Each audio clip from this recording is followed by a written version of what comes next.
नमस्कार दोस्तों, Byju's government exam prep channel में आप सभी का स्वागत है। आज हम आपके सामने 23 नवंबर 2020 के समाचार विश्लेषण प्रस्तुत कर रहे हैं, जिसमें द हिंदू अखबार के प्रमुख आलेखों की हम समीक्षा करेंगे और उसमें प्रारंभिक और मुख्य परीक्षा से संबंधित जो प्रमुख प्रश्न है वो भी आपको प्रैक्टिस के लिए दिए जाएंगे। हम अपनी पहली न्यूज़ पर आते हैं और ये केरल में लाए गए एक अध्यादेश के संबंध में है, जहाँ पर केरल सरकार के द्वारा एक तरह से जो केरल पुलिस एक्ट है 2011 का, उसमें कुछ परिवर्तन किया गया है। और इस परिवर्तन के बाद से जो विरोधी दल हैं यानी जो अपोजिशन पार्टीज हैं, उन्होंने केरल में इसका विरोध किया है। उनका ये मानना है कि ये जो अध्यादेश लाया गया है केरल सरकार के द्वारा, इसके माध्यम से लोगों की वाक और अभिव्यक्ति, स्पीच एंड एक्सप्रेशन की जो फ्रीडम है उसको एक तरह से रोकने का प्रयास किया जाएगा। तो इसी के संबंध में हम यहाँ पर चर्चा कर रहे हैं और ये आर्टिकल पेज नंबर 1 और साथ में पेज नंबर 8 पर है। तो जीएस पेपर 2 पॉलिटी से आपका ये रिलेटेड है। केरल सरकार के द्वारा लाए गए इस अध्यादेश को संवैधानिक वैधता मिलती है या नहीं मिलती है, ये तो भविष्य की बात है। हम यहाँ पर इसके माध्यम से भारत में वाक और अभिव्यक्ति की स्वतंत्रता के संबंध में जो प्रमुख तथ्य हैं उनकी एक तरह से समीक्षा करेंगे। तो यहाँ अगर हम देखें तो केरल पुलिस अधिनियम 2011 में यहाँ पर संशोधन ये किया गया है। अध्यादेश के माध्यम से ये जो अधिनियम है 2011 का केरल पुलिस अधिनियम, इसमें एक नया प्रावधान जोड़ दिया गया, धारा 118A 118A।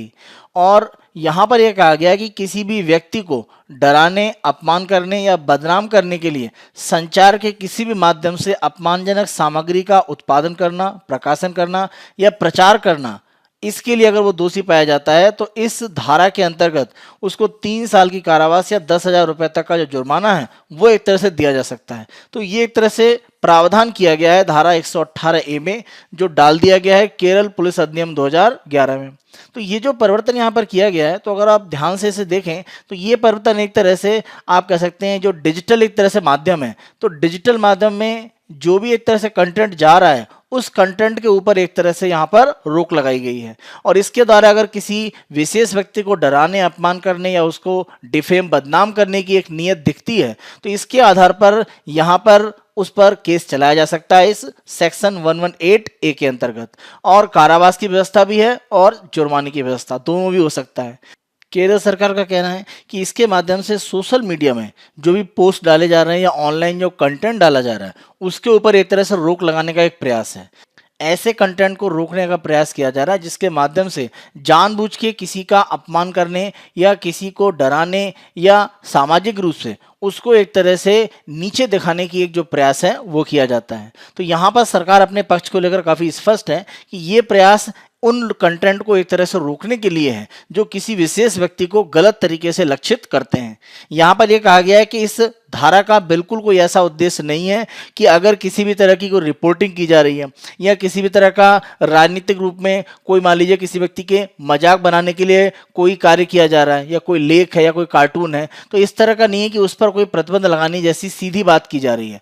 लेकिन आप ध्यान रखें कि इसके साथ में जो अगर विरोध या अपोजिशन किया जा रहा है तो यही कारण है कि यहाँ पर सरकार की तरफ से ऑनलाइन कंटेंट को लेकर जो एक बात कही गई है, इसका उपयोग करके किसी भी व्यक्ति को धारा 118A के अंतर्गत एक तरह से गिरफ्तार किया जा सकता है। तो ऑनलाइन कंटेंट या जो मीडिया पोस्ट हैं उनका प्रयोग करके बहुत सारे लोगों को एक तरह से आपराधिक श्रेणी में लाया जा सकता है। और ये इसके साथ में सबसे बड़ी एक समस्या यहाँ पर जुड़ी हुई है। इस अध्यादेश के माध्यम से ये जो नई धारा जोड़ी गई है, इसके माध्यम से डिफेमेशन या किसी को बदनीयती से एक तरह से बदनाम करने का एक अगर प्रयास किया जा रहा है तो उसको भी एक संज्ञेय अपराध यानी कॉग्निजेबल ऑफेंस की कैटेगरी में डाल दिया गया है। जब हम संज्ञेय अपराध या कॉग्निजेबल ऑफेंस की बात करते हैं तो इसका मतलब है कि जो भी लॉ एंड ऑर्डर के लिए यानी कानून व्यवस्था के लिए उत्तरदायी लोग हैं, संस्थाएं हैं, उनके व्यक्ति किसी भी व्यक्ति को किसी कानून के अंतर्गत गिरफ्तार कर सकते हैं और अपनी जांच शुरू कर सकते हैं बिना न्यायालय की अनुमति के। तो ये संज्ञेय अपराध एक तरह से माने जाते हैं। तो यहाँ पर आप ध्यान रखें कि अगर कोई ऑनलाइन कंटेंट है और सरकार को लगता है कि इसके द्वारा किसी का डिफेमेशन हुआ है, किसी को बदनाम करने का बदनीति से प्रयास किया जा रहा है, तो उस पर ये सेक्शन 118A लगा दिया जाएगा और उसको गिरफ्तार करके उसकी जांच की जा सकती है। तो ये संज्ञेय अपराध की कैटेगरी में डाल दिया गया है, ये पहले नहीं था। तो ये एक महत्वपूर्ण यहाँ परिवर्तन किया है केरल सरकार ने और ये कहीं ना कहीं वाक और अभिव्यक्ति की जो स्वतंत्रता है उसके ऊपर एक तरह से प्रहार यहाँ पर माना जा रहा है। केरल सरकार के द्वारा ये जो नया अध्यादेश के माध्यम से एक सेक्शन डाला गया है केरल पुलिस अधिनियम में, इसको अगर हम देखें तो इसके रद्द होने की कुछ संभावनाएं व्यक्त की जा रही हैं, या संवैधानिक रूप में ये सुप्रीम कोर्ट या हाई कोर्ट के पार्ट पर कहीं ना कहीं चैलेंज किए जाने पर निरस्त हो सकता है। इसके पहले भी अगर हम देखें तो भारत में जो आईटी एक्ट है, यानी इंफॉर्मेशन टेक्नोलॉजी एक्ट की अगर धारा 66A की बात करें, जिसको श्रेया सिंघल के केस में सुप्रीम कोर्ट के द्वारा असंवैधानिक बता दिया गया था। तो श्रेया सिंघल का केस है, एक यूनिक केस था, जहां पर आप ध्यान रखें कि फेसबुक पर किए गए पोस्ट के लिए 2 लड़कियों को गिरफ्तार करने का केस था। तो उसके खिलाफ श्रेया सिंघल के द्वारा जो केस किया गया, उसमें सुप्रीम कोर्ट ने 66A को एक तरह से वाक और अभिव्यक्ति की स्वतंत्रता जो संविधान में दी गई है उसके विरुद्ध माना, और इसको एक तरह से कैंसिल कर दिया गया। तो इसी तरह की स्थिति यहां पर भी दिख रही है कि केरल सरकार के द्वारा अपने यहाँ जो केरल का अपना कानून है, उस कानून के माध्यम से एक नया सेक्शन उसमें डाला गया है, और ऑनलाइन जो पोस्ट है, जो फेसबुक है या व्हाट्सएप, इस माध्यम से हो सकता है, तो उनके द्वारा अगर किसी को डिफेम या बदनाम करने का प्रयास है तो उसमें भी गिरफ्तारी जैसी स्थिति बन रही है।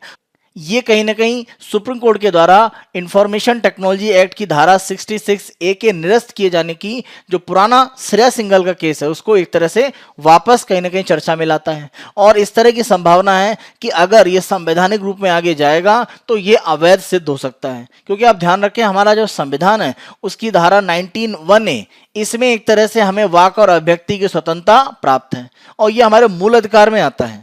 और वाक अभिव्यक्ति की स्वतंत्रता कई रूपों में है। इसमें अगर आप सबसे प्रमुख रूप से देखें तो इसी के माध्यम से जो प्रेस की स्वतंत्रता है उसको भी कहीं ना कहीं निर्धारित किया जाता है। और जहां पर केरल सरकार के द्वारा जो ऑनलाइन कंटेंट है और जो एक तरह से प्रिंट मीडिया के माध्यम से कंटेंट जा रहा है या न्यूज़ चैनल्स के माध्यम से जा रहा है, उसमें एक अंतर करने का प्रयास किया गया है। लेकिन ध्यान रखें कि हर जगह वाक और अभिव्यक्ति की स्वतंत्रता है, वो चाहे इंटरनेट के माध्यम से हो।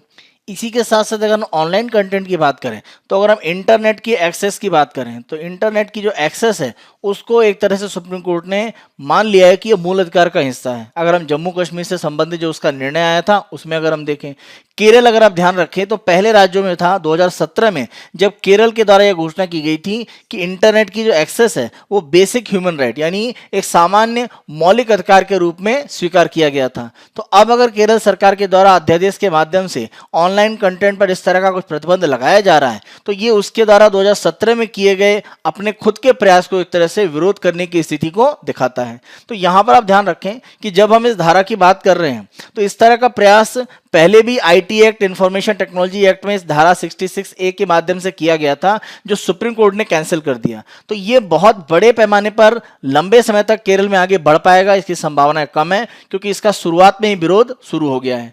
आप ध्यान रखें 19(1)(a) के माध्यम से जब हमको वाक और अभिव्यक्ति की स्वतंत्रता दी जाती है, तो वाक और अभिव्यक्ति की स्वतंत्रता भारत में निरपेक्ष नहीं है, यानी एब्सोल्यूट रूप में नहीं है।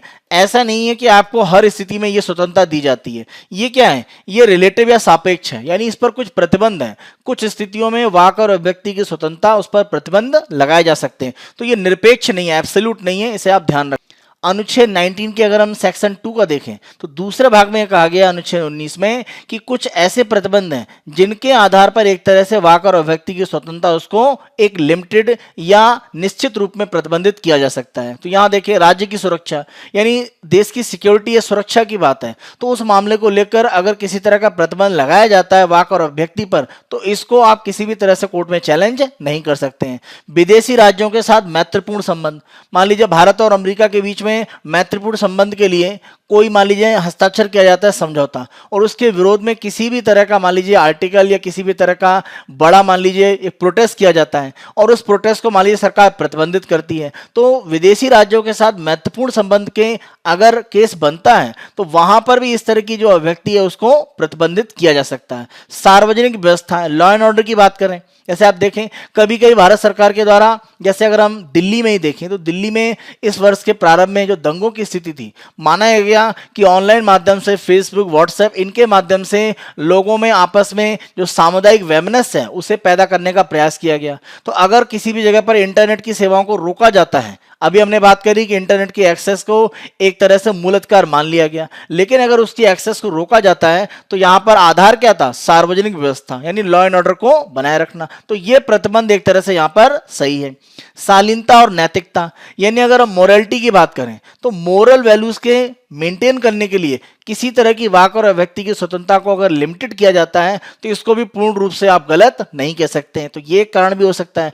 अदालत की अवमानना यानी कंटेम्प्ट ऑफ कोर्ट, किसी भी तरह की वाक और अभिव्यक्ति की स्वतंत्रता को अगर कोर्ट अपनी अवमानना के रूप में देखता है तो उस पर एक तरह से प्रतिबंध लगाया जा सकता है। आप देख सकते हैं जो प्रशांत भूषण का केस सामने आया था उसमें भी कहीं ना कहीं सुप्रीम कोर्ट ने उनकी वाक और अभिव्यक्ति की स्वतंत्रता को जरूर माना, लेकिन क्योंकि उन्होंने सुप्रीम कोर्ट को स्कैंडलाइज करने का एक प्रयास किया अपने कुछ ट्वीट के माध्यम से, तो उसके आधार पर उन पर अवमानना का केस चलाया गया। तो ये भी आपका एक तरह से सही यहाँ पर एक प्रतिबंध है। मानहानि की अगर हम बात करें, यानी आप किसी को डिफेम करने के लिए जानबूझ के एक ऐसे आरोप लगा रहे हैं जिसका कोई आधार नहीं है, यानी कानूनी रूप से या आपके पास कोई ऐसा सबूत नहीं है कि किसी व्यक्ति के खिलाफ आप जो भी बयान दे रहे हैं उनको आप सिद्ध कर सकें, तो मानहानि के लिए भी आप पर एक तरह से जो वाक और अभिव्यक्ति की आपकी स्वतंत्रता है वो रोकी जा सकती है। आप आए दिन देखते हैं कि जो सेलिब्रिटीज हैं उनके खिलाफ जान लीजिए कोई बयान आता है तो उसके खिलाफ वो मानहानि का दावा प्रस्तुत कर देते हैं कोर्ट के सामने, क्योंकि उनका मानना है कि जो कहा गया है उसके संबंध में अगर सबूत नहीं है तो आप इस तरह से किसी की मानहानि नहीं कर सकते। तो ये वाक और अभिव्यक्ति की स्वतंत्रता आपको नहीं दी जाती है संविधान के अनुसार कि आप किसी भी व्यक्ति को बिना तथ्यों के आधार पर उसकी मानहानि करें। आपके पास सबूत है उसके आधार पर आप कोई बात कह रहे हैं तो वो एक अलग तथ्य हो जाता है, लेकिन अगर सबूत नहीं है और आप बिना किसी आधार के किसी व्यक्ति पर कोई आरोप लगा रहे हैं तो वो वाक और अभिव्यक्ति की स्वतंत्रता के अंतर्गत संरक्षित नहीं किया जा सकता है। अपराध के लिए उकसाना, कोई ऐसा मान लीजिए ट्वीट आपने किया या कोई ऐसा फेसबुक पोस्ट है, जैसे अगर हम बेंगलोर में अभी हाल फिलहाल में जो एक घटना हुई थी उन घटना को अगर हम देखें तो वहां पर भी सोशल मीडिया के माध्यम से एक पोस्ट था, उसका कहीं ना कहीं प्रसार हुआ और माना जाता है कि उसके माध्यम से लोगों को हिंसा के लिए उकसाया गया। तो यहां पर भी जो वाक और अभिव्यक्ति की स्वतंत्रता आपको दी गई है सोशल मीडिया पर, उस पर प्रतिबंध लगाया जा सकता है। भारत की संप्रभुता और अखंडता यानी हमारी सॉवरेंटी और इंटीग्रिटी, इस पर अगर किसी तरह का खतरा है, यानी भारत संप्रभु राष्ट्र के रूप में जो निर्णय ले रहा है उस पर आप किसी भी तरह की टिप्पणी करते हैं या किसी भी तरह का आप ऐसा कोई बयान देते हैं जो हमारी संप्रभुता के विरुद्ध जाता है, तो हम वाक और अभिव्यक्ति की जो स्वतंत्रता है वो प्रतिबंधित करने के दायरे में आ जाते हैं। या भारत की अखंडता को लेकर, भारत में जितने भी राज्य केंद्र शासित प्रदेश हैं वहां पर किसी भी राज्य मान लीजिए कोई भारत से अलग होने के लिए या सेपरेट होने के लिए कोई इस तरह का मूवमेंट चलाता है तो उसके बारे में अगर वो अपने विचार व्यक्त कर रहा है तो वो देश की अखंडता के खिलाफ है, तो ये वाक और अभिव्यक्ति की स्वतंत्रता आपको नहीं दी गई है। तो ये कुछ प्रतिबंध हैं जिनके आधार पर हमारे यहाँ वाक और अभिव्यक्ति की स्वतंत्रता को एक आधार दिया गया है। तो ये निरपेक्ष नहीं है, इसे आप रिलेटिव या सापेक्ष मान सकते हैं, और सापेक्ष बिंदु क्या है, ये पॉइंट है, इनके आधार पर प्रतिबंधित किया जा सकता है। तो यहां पर आप देखें जैसे हम मानहानि की बात करें तो यहां पर केरल सरकार ने डिफेम करने या मानहानि को भी एक तरह से आधार बनाया हुआ है कि ऑनलाइन कंटेंट के माध्यम से किसी की अगर मानहानि की जाती है बुरी नीयत के माध्यम से तो उस पर एक तरह से प्रतिबंध लगाने के लिए नया सेक्शन केरल पुलिस अधिनियम में डाला जा रहा है। लेकिन ध्यान रखें कि आप वाक और अभिव्यक्ति की जो स्वतंत्रता का यहां पर बात कही जा रही है उस पर पूर्ण रूप से प्रतिबंध नहीं लगा सकते हैं, क्योंकि आप किसको मानेंगे कि डिफेम करने के लिए, अपमान करने के लिए, कौन सा अपमान करने के लिए नहीं है। अगर कोई ऐसा तथ्य कहा जा रहा है जिसका कोई आधार है या कोई कानूनी रूप से उसके पास कोई सबूत है तो उसको आप मानहानि नहीं कह सकते हैं। तो वो एक तरह की पत्रकारिता का आधार है, तो उसको आप एक तरह से नहीं रोक सकते हैं। तो यहां पर जो केरल सरकार की तरफ से काम किया गया है अभी अध्यादेश के माध्यम से जो परिवर्तन है, इसको संवैधानिक रूप में आगे एक तरह से इसकी समीक्षा होगी और कहीं ना कहीं संभावनाएं इसके ऊपर कुछ प्रतिबंध लगने के साथ में हैं, या इस अध्यादेश में जो अभी केरल सरकार ने कहा है उसमें कुछ सुधार किए जाएं, यानी कुछ विशेष तरह के जो ऑनलाइन कंटेंट या ऑनलाइन पोस्ट हैं उन्हीं को टारगेट करने का एक तरह से प्रयास अगर किया जाए तो इसको एक तरह से लागू करना ज्यादा आसान होगा, बजाय इसके कि ऑनलाइन कंटेंट के सभी मामलों को आप सीधे तौर पर संज्ञेय अपराध में ले आएंगे। अगर वो किसी को डिफेम कर रहे होते हैं तो कहीं ना कहीं ये लोगों की वाक और अभिव्यक्ति की स्वतंत्रता को बाधित करेंगे। हमारे इसी डिस्कशन के आधार पर आप मेंस का क्वेश्चन लिखने का प्रयास कीजिएगा। भारत में वाक और अभिव्यक्ति की स्वतंत्रता निरपेक्ष न होकर कुछ प्रतिबंधों के साथ प्रदान की जाती है। तो आप पहले बता देंगे आर्टिकल 19 1A के पार्ट पर, उसके अलावा सेक्शन 2 जो हमने डिस्कस किया क्या क्या प्रतिबंध है वो आप बता दीजिए। इसी के साथ साथ आप श्रेया सिंघल वाला केस बता सकते हैं जिसमें 66A जो इंफॉर्मेशन टेक्नोलॉजी एक्ट का उसको रद्द किया गया, या इंटरनेट की एक्सेस को एक तरह से मान लिया गया कि ये मूल अधिकार का हिस्सा एक तरह से। तो ये पॉइंट आप बता सकते हैं कि कहां कहां वाक और अभिव्यक्ति की स्वतंत्रता को निरपेक्ष नहीं माना गया है, यानी एब्सोल्यूट नहीं है, लेकिन एक पक्ष के रूप में, एक मजबूत आधार के रूप में लोगों को जरूर प्रदान किया गया और सुप्रीम कोर्ट ने अपने अलग अलग ऑर्डर के माध्यम से इसको स्थापित किया है। जो प्रतिबंध कहे गए हैं, जैसे अगर हम बात करें भारत की संप्रभुता, भारत की अखंडता, या कानून व्यवस्था की अगर हम बात करें देश में, तो ये सब मामले हैं जिसके आधार पर वाक और अभिव्यक्ति की स्वतंत्रता प्रतिबंधित की जा सकती है। तो इस रूप में अपने प्रश्न को यहां पर आप आंसर लिखने का प्रयास कीजिएगा। नेक्स्ट न्यूज पर आते हैं। No minister the trade agreement pitch is flawed. यहाँ पर अगर हम देखें तो भारत के जो विदेश मंत्री हैं एस जयशंकर, उनके द्वारा एक बयान दिया गया कि भारत को भूमंडलीकरण या ग्लोबलाइजेशन का उतना लाभ नहीं मिला, और ये कारण दिया जा रहा है आरसीईपी भारत के नहीं शामिल होने का। तो उनका कहना है कि जो भी हमने व्यापार समझौते किए भूमंडलीकरण के दौर में, अगर 90 के दशक के बाद देखें तो उसका भारत की अर्थव्यवस्था को बहुत बड़े पैमाने पर लाभ नहीं हुआ।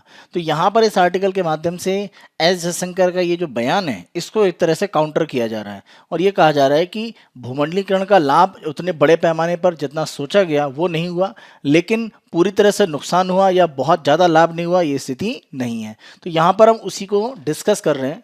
अगर हम देखें 95 से 2018 के बीच में, तो हमारा जो निर्यात है यानी एक्सपोर्ट के आधार पर जो हमारी ग्रोथ है वो 13.4% थी, और अगर हम चीन के देखें तो ये 15% से थोड़ी ज़्यादा थी। तो अगर हम देखें तो हम चीन के लगभग बराबर तुलना में हैं, बहुत बड़ा अंतर नहीं है, और दुनिया के अन्य जो देश हैं उनकी तुलना में लगभग दोगुनी हमारी ग्रोथ थी अगर हम एक्सपोर्ट की बात करें। इसी के साथ साथ अगर हम वैश्विक विनिर्माण निर्यात की बात करें, यानी दुनिया में जो हमारा मैन्युफैक्चरिंग का एक्सपोर्ट है उसमें हमारा हिस्सा 1.7% है, और जबकि वियतनाम की बात करें तो ये 1.75% है। तो बहुत बड़ा कोई अंतर नहीं है। तो हम वैश्विक विनिर्माण के क्षेत्र के बहुत बड़े निर्यातक नहीं हैं, लेकिन एक्सपोर्ट के पार्ट पर हम देखें तो हमने ग्रोथ को चाइना के लगभग बहुत बराबर नहीं, तो बहुत बड़ा अंतर नहीं है, 15% के ऊपर है, और ये 13% से ज़्यादा है भारत की। तो हमने निर्यात की जो विकास दर है उसको 95 से 2018 के बीच में लगातार अच्छा बनाकर रखा, लेकिन विनिर्माण के क्षेत्र में हमारा योगदान वैश्विक अर्थव्यवस्था में निर्यात में ज़्यादा नहीं है। तो विकास दर अच्छी रही है, लेकिन वैश्विक अर्थव्यवस्था में विनिर्माण निर्यात में हमारा योगदान ज़्यादा नहीं है। तो ये कहीं ना कहीं जो हमारी नीतियाँ हैं या नीतिगत जो हमारी समस्याएं हैं उनके साथ ज़्यादा जुड़ा हुआ है, क्योंकि हमने विकास दर यहाँ पर निर्यात के माध्यम से प्राप्त की है लगातार। नीति आयोग की अगर हम रिपोर्ट देखें तो यहाँ माना गया है कि भारत में जो निर्यात है उसमें जो लागत है उसमें लॉजिस्टिक, यानी कहीं पर भी कोई निर्यात मान लीजिए कोई कंपनी करने वाली है तो उससे अगर अपने सामान को मान लीजिए बंदरगाह पर रखना है कहीं पर, या एक स्थान से दूसरे स्थान तक ले जाना है, तो ये सब जो, या भंडारण करना है, तो लॉजिस्टिक का जो खर्चा होता है, और ट्रांजैक्शन लागत यानी निर्यात करने के लिए अंतिम रूप में बंदरगाह पर सामान को ले जाना और उसको एक्सपोर्ट करना, तो ये जो ट्रांजैक्शन कॉस्ट है भारत में अगर हम देखें तो अन्य देशों की तुलना में लगभग दोगुना है। तो इस कारण से हमारा जो निर्यात है उस पर एक तरह से जो लाभ होता है एक्सपोर्टर्स को वो एक तरह से प्रभाव पड़ता है। तो ये एक तरह से सरकार की जो नीतियां हैं उनके लिए हम एक तरह से कह सकते हैं कि उसमें परिवर्तन करके ये जो दोगुना एक तरह से प्रभाव दिख रहा है लॉजिस्टिक और ट्रांजैक्शन कॉस्ट में निर्यात में, उसको कम करने की जरूरत है, जिससे निर्यातकों को ज़्यादा लाभ हो पाए और वो निर्यात करने के लिए अधिक उत्साहित हो पाए। दूसरा अगर हम देखें तो अन्य निर्यातक जो प्रमुख देश हैं जैसे चीन की बात करें तो उन सब की तुलना में अगर हम देखें तो हमारे यहाँ जो व्यापार करने की सुगमता है, ईज ऑफ डूइंग बिजनेस, उसमें रैंकिंग में अभी भी हम एक तरह से पीछे हैं। हमने सुधार जरूर किया है पिछले अगर हम 2-3 साल की रैंकिंग में देखें, लेकिन अभी भी जो प्रमुख निर्यातक देश है दुनिया में उनकी तुलना में हमारी जो रैंक है वो पीछे है। तो इसमें भी हमें कार्य करने की एक तरह से आवश्यकता है। तो हमें एक तरह से अपनी नीतियां उसमें परिवर्तन करने की ज्यादा आवश्यकता है। अगर हम दवा निर्माण उद्योग की बात करें तो वैश्विक स्तर पर भारत का जो दवा निर्माण उद्योग है वो काफ़ी महत्वपूर्ण एक तरह से माना जाता था, लेकिन कुछ फार्मास्यूटिकल कंपनियों के द्वारा एक तरह से जो घोटाले सामने आए और उस कारण से वैश्विक स्तर पर दवा निर्यात करने की जो क्षमता है उसमें कमी आई। उसी के साथ साथ अगर हम देखें चीन जैसे देश हैं उन्होंने अपनी जो प्रतिस्पर्धात्मक क्षमता उसको बढ़ाया है। तो भारत का बाजार कहीं ना कहीं जो चीन है उनसे ज़्यादा टक्कर प्राप्त कर रहा है। तो ऐसी स्थिति में हमारा जो फार्मास्यूटिकल दवा निर्माण उद्योग है वो कमजोर हुआ है। तो इसमें भी कहीं ना कहीं सरकार की जो नीतियां हैं उनको प्रमुख रूप से एक देखना पड़ेगा कि उसमें हम कुछ परिवर्तन करें जिससे ये मजबूत हो पाए। केवल अगर हम विनिर्माण क्षेत्र की बात करें तो विनिर्माण क्षेत्र का जो निर्यात है अगर 95 टू 2018 के बीच में देखें तो ये 12.1% रहा है और ये केवल चीन और वियतनाम से कमजोर रहा है। यानी यदि चीन और वियतनाम को हम छोड़ दें तो सभी देशों की तुलना में ये ज़्यादा है। अगर हम 2012 के बाद भी देखें जब दुनिया में वैश्विक आर्थिक संकट आ चुका था उसके बाद भी हमें 3% की ग्रोथ एक तरह से मिल रही थी और हम टॉप 10 देशों में शामिल थे। तो यहाँ पर एक तरह से आप देखें तो नीतिगत समस्याएं ज़्यादा दिखती हैं क्योंकि वैश्विक स्तर पर हमारी परफॉर्मेंस अन्य देशों की तुलना में बहुत ज़्यादा खराब नहीं है। तो अन्य समस्याएं जो देश में नीतिगत रूप में सरकारों की हैं उनको एक तरह से हमें ध्यान में देखने की आवश्यकता है। अगर हम 2006 से 12 के बीच में देखें तो विनिर्माण क्षेत्र के आधार पर जो जीडीपी की विकास दर है वो 9.5% रही है और इसी 6 साल में सबसे ज़्यादा लोगों को गरीबी रेखा से बाहर किया गया। लेकिन अगर हम 12 से 16 के बीच में देखें तो यही जो विकास दर है विनिर्माण की जीडीपी में ये 7.4% है। इसी के साथ साथ अगर हम देखें जीएसटी का सुधार किया गया, नोटबंदी हुआ, बैंकिंग संकट अर्थव्यवस्था में आया, इसी के साथ साथ अन्य आर्थिक घोटाले भी हुए। तो ये सब कहीं ना कहीं नीतिगत समस्याओं को दिखाते हैं। भूमंडलीकरण का ज़्यादा प्रभाव नहीं है, नीतिगत समस्याएं ज़्यादा हैं। अगर हम 2008 के बाद देखें तो चीन ने बहुत सारे ऐसे उद्योगों में अपने काम को कम किया है, जैसे कपड़े उद्योग की बात करें, चमड़े उत्पादों की बात करें या फुटवियर की हम बात करें तो लगभग 140 अरब डॉलर का जो बाजार है वो चीन ने छोड़ा है 2008 के बाद से।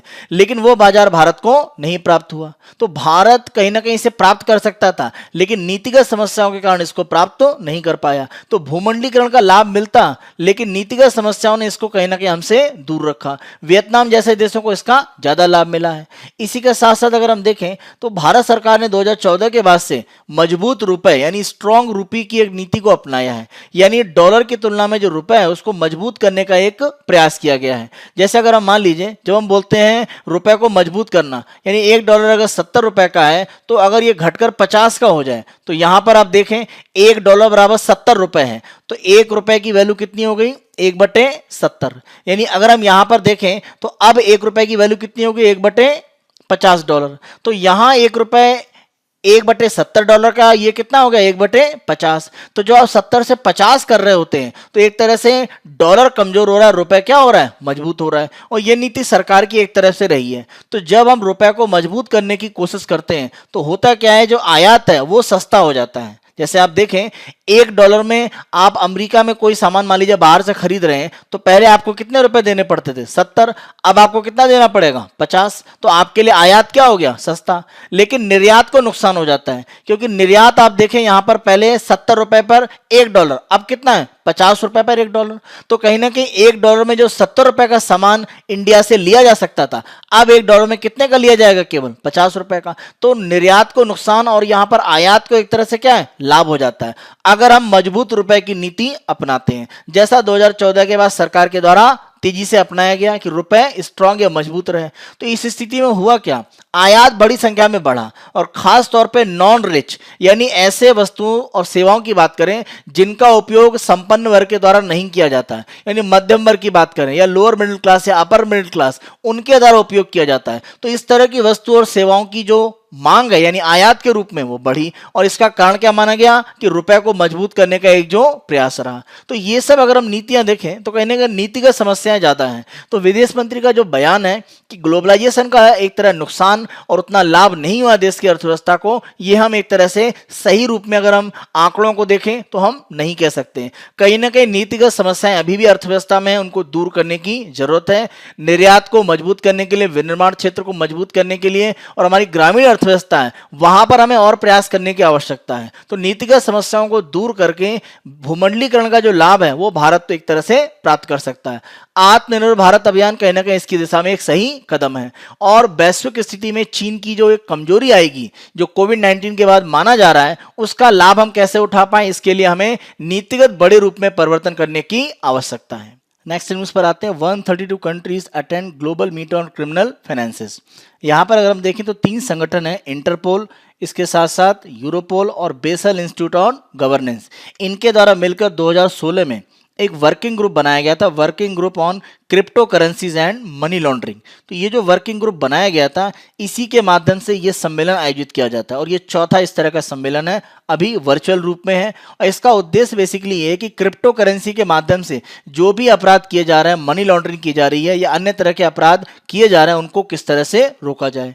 और जब हम क्रिप्टो करेंसी से संबंधित अपराधों को रोकने की बात करते हैं तो ध्यान रखें, इसके लिए एक्सपर्टाइज या विशेषज्ञता की आवश्यकता है। तो यहाँ पर इस मीटिंग का उद्देश्य यही है कि किस तरह से इस एक्सपर्टाइज को डेवलप किया जाए और सभी देशों में इसको पहुंचाया जाए, क्योंकि क्रिप्टो करेंसी के माध्यम से जो वित्तीय अपराध हैं वो तेजी से बढ़ रहे हैं और अन्य तरह के अपराध हैं उनमें भी एक तरह से वृद्धि हो रही है। तो क्रिप्टो करेंसी से संबंध में जो भी इंटेलिजेंस, जो गुप्तचर सूचनाएं हैं, उनको भी आपस में किस तरह से साझा किया जाए, ये इस मीटिंग में डिस्कस किया गया। इसी के साथ साथ उन क्षमताओं को बढ़ाने की बात की गई है जिसके आधार पर वर्चुअल एसेट यानी क्रिप्टो करेंसी का जो भी यूज किया जा रहा है उसकी जांच की जा सके, और साथ साथ जो सर्विस प्रोवाइडर हैं जो एक तरह से क्रिप्टो करेंसी में लेन देन करते हैं, उनके ऊपर नियंत्रण करने के लिए कि जिससे वो मनी लॉन्ड्रिंग यानी अवैध रूप से धन के हस्तांतरण के लिए क्रिप्टो करेंसी का उपयोग ना कर सकें। आप ध्यान रखें कि वर्तमान में जो क्रिप्टो करेंसी है इसका कई तरीके से उपयोग किया जा रहा है। अगर हम देखें तो रैंसम यानी किसी भी तरह से मान लीजिए कि कोई भी इस तरह का एक वायरस या ऐसा कोई प्रोग्राम दिया जाता है जिसके माध्यम से कुछ कंपनियों के जो डाटा है उनको चुराने का प्रयास किया जाता है या डाटा को एक तरह से हैक किया जा रहा है और उसके माध्यम से फिर कंपनी से पैसा लिया जाता है, तो इसको एक तरह से नाम दिया गया रैंसम वेयर।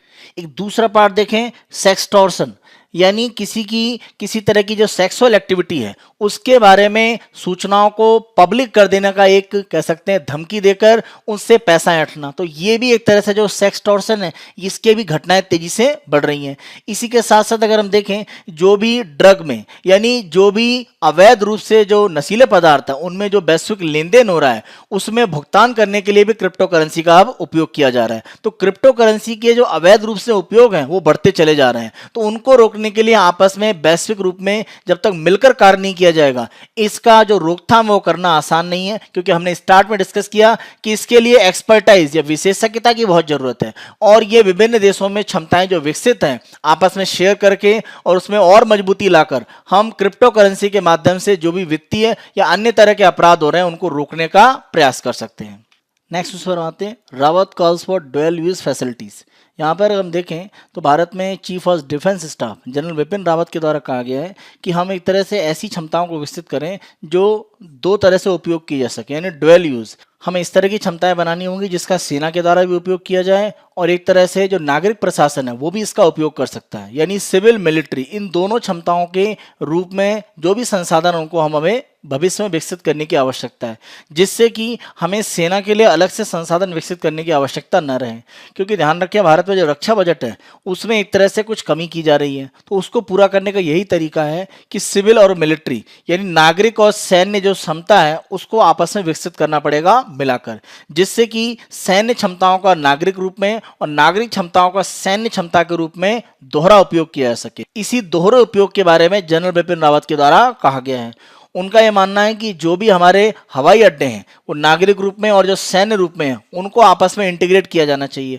इससे वायु सुरक्षा की अगर हम बात करें, वायु यातायात प्रबंधन की बात करें या जो क्षमता वृद्धि है उसमें एक तरह से सहयोग मिलेगा और ये नागरिक और सैन्य जो हवाई यातायात है उसके लिए आपस में भविष्य के लिए अगर किसी भी तरह की युद्ध या ऐसी कोई स्थिति आती है तो उसमें सहयोग को और मजबूत कर पाएगा। सैटेलाइट क्षमताओं की अगर हम बात करें तो इसमें भी जो नागरिक सुविधाएं सैटेलाइट के माध्यम से दी जा रही हैं उन नागरिक सुविधाओं को सेना को भी उपलब्ध कराया जाए, जिससे कि आने वाले समय में अगर कभी सैटेलाइट की इन सुविधाओं का उपयोग उन्हें करना है, किसी भी समय युद्ध या कोई इस तरह की मान लीजिए आकस्मिक स्थिति है तो उसमें सैटेलाइट की इन सुविधाओं का उपयोग कर सकें। वो चाहे किसी भी जगह के कोई इमेजेस हैं, फोटोज हैं या किसी भी तरह का जो इंटेलिजेंस एक तरह से किया गया सैटेलाइट के माध्यम से, उसके आंकड़े भी सेना के साथ में पूर्ण रूप से सहयोग करके आपस में शेयर किए जाएं। इसका भी भविष्य में सेना के लिए महत्वपूर्ण लाभ होगा। रेलवे के लिए कहा जा रहा है कि रेलवे में जो भी एक तरह से क्षमता विकसित की जा रही है वो नागरिक और सैन्य दोनों हो, यानी अगर हम वैगन की बात करें तो ऐसे वैगन विकसित किए जाए जिसमें आर्मी के बड़े जितने भी उपकरण हैं, जैसे अगर हम आर्मर्ड व्हीकल की बात करें या अगर हम टैंक की बात करें तो उनको ले जाने की क्षमताएं स्वतः रहें। ऐसा ना हो कि आर्मी के लिए अलग से हमें वैगन बनाने की जरूरत। रेलवे के द्वारा जब भी अपने यहाँ वैगन या इस तरह की क्षमताओं को विकसित किया जाए तो वो सैन्य आवश्यकताओं को भी ध्यान में रखे, जिससे एक ही प्रकार के वैगन से सैन्य और नागरिक दोनों आवश्यकताओं को पूरा किया जा सके। ये भविष्य में रेलवे का सेना के लिए जो उपयोग है उसको और ज्यादा अधिक आसान बनाएगा।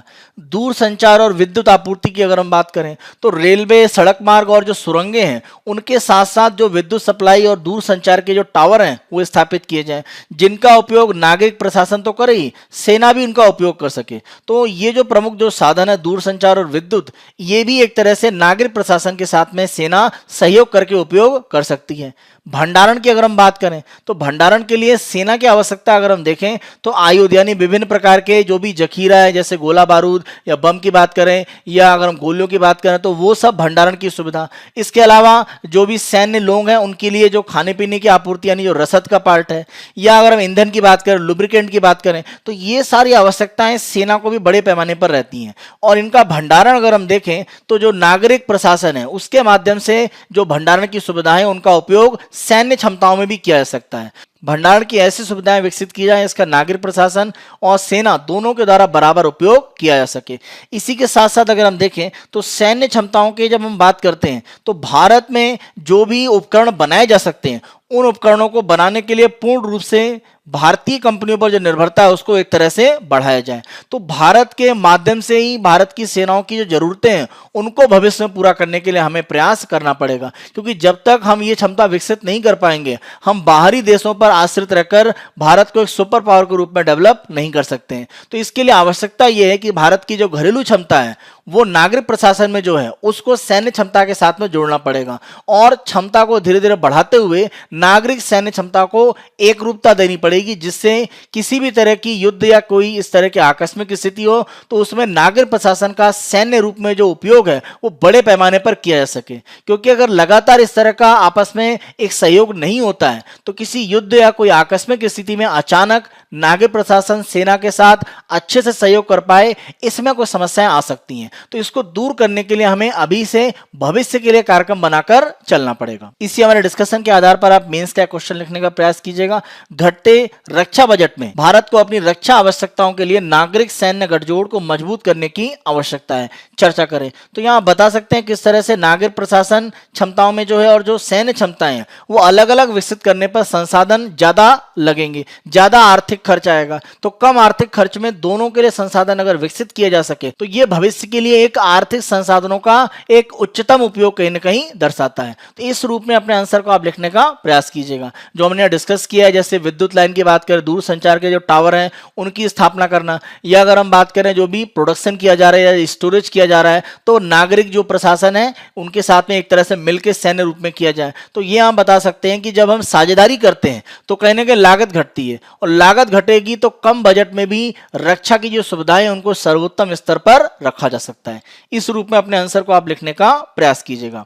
आगे हमारी प्रीलिम्स की अगर हम न्यूज देखें तो यहां पर एक न्यूज है कि सीपीआई के जो लीडर है उन्होंने पोलावरम जो साइट है वहां पर एक तरह से विजिट करने का प्रयास किया, जिसको एक तरह से विफल किया गया। आप ध्यान रखें, पोलावरम एक काफी विवादित परियोजना है जो आंध्र प्रदेश में गोदावरी पर बनाई जा रही है, और इसका उद्देश्य बेसिकली क्या है। अगर हम यहाँ पर देखें ये गोदावरी नदी का पार्ट है, तो पोलावरम आंध्र प्रदेश में ये जो परियोजना है इसमें कहने के विद्युत उत्पादन की बात है, इसी के साथ साथ सिंचाई के लिए, पेयजल के लिए उपयोग है, और इसका कुछ पानी का जो भाग है उसको एक तरह से डाइवर्ट करके कृष्णा नदी में जो प्रकाशम बैराज है वहां पर ले जाया जाएगा। तो गोदावरी का जो अतिरिक्त पानी है वो पोलावरम परियोजना में कृष्णा नदी में भी ले जाया जाएगा। तो ये इसका एक दूसरा कह सकते हैं सबसे प्रमुख भाग है। तो यहां पर इसी को लेकर एक विवाद है, जो गोदावरी के पानी को कृष्णा में ट्रांसफर किया जा रहा है। और ध्यान रखें 2014 के पार्ट पर ही इसको नेशनल यानी राष्ट्रीय महत्व की परियोजना का दर्जा केंद्र सरकार ने दे रखा है, जिसके कारण से इसका पूर्ण रूप से जो आर्थिक या जो फंडिंग है वो केंद्र सरकार के द्वारा इसमें की जा रही है। तो इसी पोलावरम प्रोजेक्ट के संबंध में हम यहाँ पर एक ट्री का क्वेश्चन आपको देते हैं। पोलावरम प्रोजेक्ट के संबंध में निम्न कथनों पर विचार करें। यह परियोजना आंध्र प्रदेश में गोदावरी नदी पर स्थित है, सही है।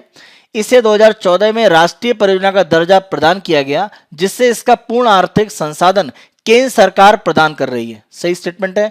इस परियोजना से पेयजल, सिंचाई, जल विद्युत उत्पादन, प्रमुख रूप से संबंधित हैं। अभी हमने डिस्कस किया, इसमें गोदावरी का अतिरिक्त जल कृष्णा नदी में भी पहुंचाया जाएगा। तो जो एक्सेस वाटर है उसको कृष्णा नदी में ट्रांसफर किया जाएगा, जो प्रकाशम बैराज में जाकर एक तरह से पहुंचेगा। तो यहां देखें चारों स्टेटमेंट सही है, तो आंसर है आपका डी। हम नेक्स्ट उस पर आते हैं, PM for integrated fight against climate change. यहाँ पर अगर हम देखें तो G20 का जो समिट है जो वर्चुअल रूप में आयोजित हो रहा है, वर्तमान में G20 की अध्यक्षता सऊदी अरब के द्वारा की जा रही है। तो G20 के समिट के साथ में ही साइडलाइन में एक इवेंट आयोजित की जा रही है, safeguarding the planet the circular carbon economy approach. तो यहां पर किस तरह से जलवायु परिवर्तन को नियंत्रित किया जाए उसके बारे में भी G20 के जो सदस्य देश हैं उनके द्वारा चर्चा की जा रही है। प्रधानमंत्री के द्वारा बताया गया कि जलवायु परिवर्तन को नियंत्रित करने के लिए भारत एक तरह से जो 2016 में जो पेरिस एग्रीमेंट किया गया था उसमें शामिल है, और भारत ने लक्ष्य रखा है कि 2005 का जो स्तर है उसकी तुलना में वो अपने यहाँ जो कार्बन उत्सर्जन है उसमें 33 से लेकर 35% की एक तरह से कमी लाएगा, और इसके लिए भारत एक तरह से पूर्ण रूप से प्रतिबद्ध है। और इसी कड़ी में देखें तो 2022 तक के लिए भारत ने लक्ष्य रखा है कि वो संवहनी ऊर्जा से 175 गीगावाट बिजली का उत्पादन करेगा, जिसमें 100 गीगावाट सोलर एनर्जी से, 60 गीगावाट विंड एनर्जी यानी पवन ऊर्जा से, 10 गीगावाट बायोमास के पार्ट से, जैसे अगर हम गोबर गैस की बात करें या कचरे से बिजली उत्पादन की बात करें, 5 गीगावाट है ये स्मॉल हाइड्रो पावर यानी लघु जल विद्युत योजनाओं से लक्ष्य प्राप्त किया जाएगा। प्रधानमंत्री ने यह भी बोला है कि ये जो 2022 के लिए लक्ष्य 175 गीगावाट है, इसको भारत सरकार ने 2030 के लिए बढ़ाकर कर दिया है 450 गीगावाट। तो आप अंदाज लगाएं जो लक्ष्य है वो हमने लगभग एक तरह से 2 गुने से ज्यादा बढ़ा दिया 2030। और 2030 क्यों? क्योंकि ये समय है जब सस्टेनेबल डेवलपमेंट गोल, सतत विकास लक्ष्यों को प्राप्त करने की समय सीमा है 2015 से 2030। तो 17 सतत विकास लक्ष्यों का यह समय सीमा है 2030। तो इस तक हमने अपना जो लक्ष्य है वो 175 गीगावाट 2022 का बढ़ाकर कर दिया 2030 तक 450 गीगावाट। तो कहीं ना कहीं संवहनी ऊर्जा के लिए भारत की जो प्रतिबद्धता है वो यहां पर एक तरह से प्रदर्शित हो रही है। तो यहां पर हम G20 जो संगठन है जिसके सम्मेलन के साइडलाइन में ये एक सम्मेलन आयोजित किया जिसमें प्रधानमंत्री के द्वारा जलवायु परिवर्तन में भारत किस तरह से अपना योगदान दे रहा है उसके बारे में कहा गया है। तो उसी को एक तरह से अगर हम यहां पर देखें तो G20 अगर आप ध्यान रखें तो ये संगठन की स्थापना 1997 में जो दक्षिण पूर्व एशिया में आर्थिक संकट आया था उसी के प्रकाश में 1999 में किया गया था, और इसमें विकसित और विकासशील दोनों देश शामिल हैं। यानी अगर एक तरफ से यूएसए है तो दूसरी तरफ मैक्सिको भी है, भारत भी है, चीन भी है, तो फ्रांस, जर्मनी ये सब देश भी शामिल हैं। तो विकसित अर्थव्यवस्थाएं और विकासशील अर्थव्यवस्थाएं दोनों ही इसमें एक तरह से शामिल हैं। तो यहां अगर हम क्वेश्चन को देखें, निम्न कथनों पर विचार करें। G20 विकसित तथा विकासशील देशों का समूह है, सही स्टेटमेंट है। इसकी स्थापना 1997 के दक्षिण एशिया आर्थिक संकट की पृष्ठभूमि में की गई थी, बिल्कुल सही स्टेटमेंट है। G20 के देश विश्व व्यापार का लगभग 80% तथा विश्व जनसंख्या का 2/3 बनाते हैं, सही स्टेटमेंट है। G20 का मुख्यालय वॉशिंगटन डीसी में। देखिए इसका कहीं कोई मुख्यालय या हेडक्वार्टर एज सच नहीं है, तो ये स्टेटमेंट चौथा गलत है, इसीलिए आपका आंसर हो जाता है A 1 2 3 सही है। नेक्स्ट उसको हम देखते हैं, भारत, थाईलैंड और सिंगापुर की नौसेनाओं के द्वारा मिलकर जो ये एक तीनों सेनाओं का संयुक्त नौसैनिक अभ्यास है जिसका नाम क्या है, सिटमैक्स 20, ये अभी अंडमान सागर में समाप्त हुआ है और ये इसका दूसरा एडिशन है। पहला एडिशन पिछले वर्ष था और ये इस साल आयोजित किया गया। तो इसी हमारे जो मिलिट्री एक्सरसाइज है जो नेवल एक्सरसाइज का फॉर्म में है भारत, थाईलैंड और सिंगापुर में, तो इसी के संबंध में हम भारत में जो अलग अलग सैन्य अभ्यास किए जाते हैं उनके संबंध में आपको प्री का एक क्वेश्चन दे रहे हैं। यहाँ पर जो सही रूप में मिले उनको आप चुने। नोमैडिक एलिफेंट भारत और मंगोलिया, बिल्कुल सही स्टेटमेंट है। संप्रीति एक्सरसाइज की बात करें भारत और बांग्लादेश के बीच में। हैंड इन हैंड तो ये भारत और रूस के बीच में नहीं, ये भारत और चीन के बीच में है। और जहां तक सिटमैक्स की बात करें तो अभी हमने यहां पर देखा सिटमैक्स अगर हम देखें तो ये किसके किसके बीच में है, इंडिया, थाईलैंड, उसके अलावा सिंगापुर, तो ये भारत और चीन के बीच में नहीं है। इसके आधार पर आप देखें तो फर्स्ट और सेकंड सही है जबकि थर्ड और फोर्थ यहां पर गलत मिले हुए, तो पहला और दूसरा सही है, तो आंसर आपका ए हो जाता है, ए 1 2 सत्य है। नेक्स्ट न्यूज पर आते हैं और यहां पर भारत के द्वारा डीप सी मिशन यानी गहरे समुद्री भाग में अपना जो समुद्री मिशन है उसे लॉन्च करने के बारे में एक तरह से एक घोषणा की गई है और इसके बारे में पृथ्वी विज्ञान मंत्रालय की तरफ से एक सूचना दी गई है। गहरे समुद्र के संबंध में भारत के द्वारा ये जो मिशन प्रारंभ किया जाएगा तो इसमें उद्देश्य ये है कि भारत का जो एक्सक्लूसिव इकोनॉमिक जोन है यानी जो विशिष्ट हमारा आर्थिक क्षेत्र है और साथ साथ हमारा जो कॉन्टिनेंटल शेल्फ का पार्ट है, यानी जो महाद्वीपीय एक तरह से शेल्फ का हिस्सा है, उन दोनों पार्ट पर एक तरह से बड़ा अध्ययन किया जाएगा। तो यहाँ पर हमारा जो एक्सक्लूसिव इकोनॉमिक जोन है उसके संबंध में आपको हम यहाँ पर एक प्री का क्वेश्चन दे रहे हैं। इस मैप के माध्यम से अगर हम देखें तो भारत में जो भी एक तरह से लो वाटर लाइन होती है समुद्र की, उसको एक तरह से बेस लाइन लिया जाता है। तो किसी भी देश के पार्ट पर जो निम्नतम एक तरह से समुद्र की जो सीमा होती है, हाई टाइड की नहीं, हम बात कर रहे हैं किसकी, लो वाटर लाइन, तो ये एक तरह से बेस लाइन होता है। और यहाँ से अगर हम देखें 12 नॉटिकल माइल, एक नॉटिकल माइल में 1852 मीटर यानी 1.852 किलोमीटर। तो 12 नॉटिकल माइल का जो इलाका है वो टेरिटोरियल सी यानी एक तरह से प्रादेशिक समुद्र कहलाता है।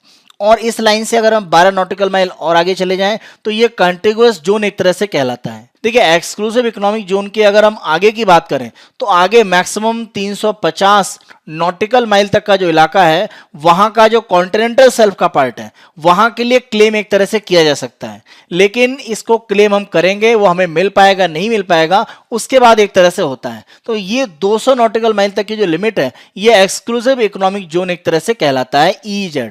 जहां तक भारत की बात करें तो ये लगभग एक तरह से आपका 2.37 मिलियन स्क्वायर किलोमीटर के पार्ट पर एक तरह से बन जाता है। तो ये 2.37 मिलियन स्क्वायर किलोमीटर के हिस्से में आता है। इसमें जो पश्चिमी तटीय हमारा भाग है वो ज्यादा बड़ा एक्सक्लूसिव इकोनॉमिक जोन का क्षेत्र बनाता है। तुलनात्मक रूप में अगर हम बात करें, चाहे अंडमान निकोबार के आसपास का क्षेत्र हो या हमारा जो पूर्वी तटीय भाग है उसकी हम तुलना करें, तो यहां आप ध्यान रखें कि जब हम बात करते हैं एक्सक्लूसिव इकोनॉमिक जोन, या हम बात करें कंटिगुअस जोन की, या हम बात करते हैं टेरिटोरियल सी प्रादेशिक समुद्र की, तो उसमें अलग अलग तरीके से जो नियम कानून है वो लागू होते हैं। और ये UN क्लॉज के द्वारा एक तरह से चलते हैं, जिसको हम बोलते हैं united nations convention on law of sea. ये UN क्लॉज की अगर हम संधि देखें तो 1982 से एक तरह से प्रभावी है। तो भारत भी इसमें शामिल है। तो उसी के संधि के नियमानुसार ये सारा जो प्रावधान एक तरह से समुद्री क्षेत्र में किया जाता है। अगर हम यहां पर देखें प्रादेशिक जल, जो भी हमने बात करी, तो जब हम टेरिटोरियल वाटर की बात करते हैं तो प्रादेशिक जल का मतलब किसी देश के क्षेत्रीय जल शब्द में पानी का कोई क्षेत्र शामिल होता है जिस पर उसका अधिकार क्षेत्र होता है। इसमें हमारा आंतरिक जल यानी इंटरनल वाटर, क्षेत्रीय समुद्र, सन्निहित क्षेत्र यानी कंटिगुअस जोन, EEZ और संभावित महाद्वीपीय शेल्फ यानी कॉन्टिनेंटल शेल्फ का जो पार्ट है वो सारा हिस्सा शामिल होता है। तो ये एक तरह से प्रादेशिक जल कहलाता है, टेरिटोरियल वाटर। अब हम बात करें प्रादेशिक सागर, यानी जो हमने यहां पर दिया टेरिटोरियल सी, तो ये UN क्लॉज के अनुसार प्रादेशिक समुद्र तटीय जल का एक बेल्ट है जो बेस लाइन से 12 नॉटिकल माइल तक फैला होता है। और ये किसी भी देश का संप्रभु यानी यहां पर जो देश की संप्रभुता यानी भारत का जो क्षेत्र है उसके पार्ट पर हमारी संप्रभुता यहां पर रहेगी। विदेशी जहाजों की बात करें या नागरिक या सैन्य जो भी एक तरह से जहाज हैं, उनको एक तरह से इनोसेंट पैसेज यानी निर्दोष मार्ग की एक अनुमति दी जाती है। यानी अगर वो एक तरह से यहां से गुजर रहे हैं तो उन पर किसी तरह का कोई प्रतिबंध ऐसा सच नहीं है। संप्रभुता का जब मतलब है तो सी बेड यानी जो समुद्र का तल है उसकी बात करें, और ऊपर का जो हवाई क्षेत्र है, दोनों इससे आ जाते हैं। यानी समुद्र की गहराई में और इसके ऊपर का जो वायु क्षेत्र है उस पर भी एक तरह से भारत का अधिकार हो जाता है जब हम प्रादेशिक सागर टेरिटोरियल सी की बात करते हैं। जब हम बोलते हैं समीपवर्ती या सन्निहित क्षेत्र, इसको हम बोलते हैं क्या, कंटिगुअस जोन। तो जब हम बात करते हैं समीपवर्ती या सन्निहित क्षेत्र, तो प्रादेशिक समुद्र के किनारे से बेसलाइन से 24 समुद्री मील हो जाता है। यानी बेसलाइन से कितना हो जाएगा, 12 तक का जो पार्ट क्या हो गया, प्रादेशिक, हमने समुद्र की बात करी। और जैसे इससे 12 और आगे चले गए तो ये कंटिगुअस जोन है। यानी बेस लाइन से एक तरह से जो 24 नॉटिकल माइल का क्षेत्र है वो कंटिगुअस जोन में आता है। तो प्रादेशिक समुद्र से आगे 12 समुद्री जो मील है नॉटिकल माइल, ये कंटिगुअस जोन में आता है। अब ध्यान रखें कि कंटिगुअस जोन ये EEZ का एक हिस्सा है। इस क्षेत्र में राज्यों को अपने प्रादेशिक समुद्र के भीतर अपने सीमा शुल्क, आव्रजन, स्वच्छता या राजकोषीय कानून का जो उल्लंघन है उसको रोकने या दंडित करने का अधिकार होता है। तो जब हम कंटिगुअस जोन की बात करते हैं तो ये जो क्षेत्र है यहाँ पर एक तरह से हमें अधिकार होता है कि हम कराधान, टैक्स के संबंध में, सीमा शुल्क यानी कस्टम ड्यूटी, पॉल्यूशन और आव्रजन यानी इमिग्रेशन, यानी कोई अवैध रूप से हमारी सीमा में घुस रहा है, उन सब के बारे में जो भारत के कानून है उनको हम लागू कर सकते हैं। ये कंटिगुअस जोन के पार्ट के लिए है। विशेष आर्थिक क्षेत्र की बात करें तो 1982 के यूएन क्लॉज से एक तरह से लिया गया है और ये समुद्र के क्षेत्र के रूप में परिभाषित किया जाता है जिस पर एक संप्रभु राष्ट्र के पास समुद्री संसाधनों की खोज और उपयोग के संबंध में कुछ विशेष अधिकार हैं, जिसमें आप देखें तो ऊर्जा उत्पादन करना, हवा और पानी से ऊर्जा उत्पादन के साथ साथ तेल और प्राकृतिक गैस की निकासी के अधिकार।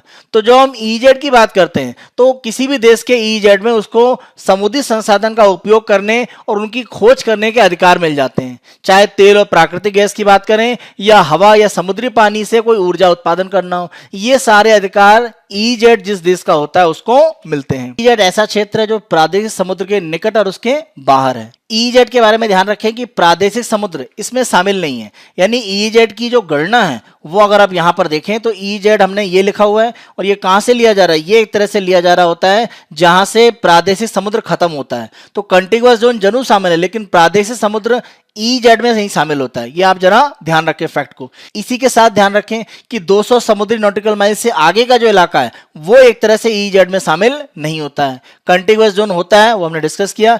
ईजेड के भीतर देश के पास प्राकृतिक संसाधनों पर अधिकार होता है। ईजेड में अन्य देशों के अधिकारों का भी सम्मान करना होगा, जैसे कि नेविगेशन, यानी यहां पर किसी भी तरह का जो समुद्री मान लीजिए जहाज की गति हो रही है या कोई नेविगेशन या परिवहन के लिए उपयोग किया जा रहा है, इसमें एक तरह से अधिकार मिल जाते हैं, इसका कोई प्रतिबंध नहीं लगाया जा सकता है। अगर हम प्रादेशिक समुद्र और ईजेड के बीच में अंतर देखें तो यहां आप ध्यान रखें, जब हम बोलते हैं प्रादेशिक समुद्र तो इसके पूरे क्षेत्र पर यानी समुद्र के नीचे और ऊपरी जो सतह है सब पर एक तरह से उस देश का अधिकार होता है। और जब हम बात कर रहे हैं ईजेड एक्सक्लूसिव इकोनॉमिक जोन तो समुद्र के अंदर एक तरह से जो भी आर्थिक संसाधन है उनकी बात हो रही है, लेकिन समुद्र की जो सतह है वहां पर किसी भी तरह की जो गति है उसके बारे में कोई ऐसा प्रतिबंध सीधे तौर पर नहीं है। तो यहां ध्यान रखें कि जब हम बात कर रहे हैं सतही जल तो वो अंतरराष्ट्रीय जल इंटरनेशनल वाटर एक तरह से माना जाता है। तो ये प्रादेशिक समुद्र और ईजेड के बीच में एक बड़ा अंतर है। अब ईजेड में देश के अधिकार क्या क्या हैं? तटीय राज्य के पास जो एक्सक्लूसिव इकोनॉमिक जोन है उसमें अधिकार आ जाता है अन्वेषण और दोहन करने का, जो भी प्राकृतिक संसाधन है वो जीवित हो या निर्जीव, और उनका संरक्षण करना और प्रबंधन करना ये उस देश की जिम्मेदारी है। जो भी पवन धाराओं और पानी से ऊर्जा का उत्पादन है वो कर सकता है। कृत्रिम द्वीप बनाना, संरचनाओं और प्रतिष्ठानों की स्थापना और उपयोग करना, जैसा आप देखें चीन के द्वारा दक्षिणी चीन सागर में किया जा रहा है। समुद्री वैज्ञानिक अनुसंधान का संचालन करना और समुद्री पर्यावरण की रक्षा और संरक्षण करना, ये ईजेड में एक तरह से उस देश के अधिकार बन जाते हैं। इसी ईजेड के संबंध में हम प्री का क्वेश्चन एक देखते हैं। भारत का विशिष्ट आर्थिक जोन ईजेड लगभग 2.37 मिलियन वर्ग किलोमीटर है। बिल्कुल सही स्टेटमेंट है। विशिष्ट आर्थिक जोन ईजेड का सबसे बड़ा भाग भारत के पश्चिमी तट पर विस्तारित है। तो ध्यान रखें पश्चिमी तट पर पूर्वी तट और अंडमान का जो इलाका है अंडमान निकोबार का, उसकी तुलना में ज्यादा ईजेड का क्षेत्र पड़ता है भारत में, जो अरब सागर से लगता हुआ क्षेत्र है। तो वो एक तरह से सबसे बड़ा भाग है भारत का ईजेड का, अगर हम पूर्वी तटीय भाग और अंडमान निकोबार से तुलना करें। तो दोनों स्टेटमेंट यहां पर सही है, तो आंसर है आपका सी। ये हमारा 23 नवंबर 2020 का समाचार विश्लेषण था। आने वाले दिनों में अन्य दिनों के समाचार विश्लेषण हम आपको इसी तरह से प्रस्तुत करते रहेंगे। आपको मेंस और प्री के जो क्वेश्चन दिए गए उनकी आप प्रैक्टिस करें। Byju's government exam prep channel को आप पसंद कर रहे हैं, अधिक से अधिक संख्या में आप लाइक करें, शेयर करें और सब्सक्राइब करें। Thank you.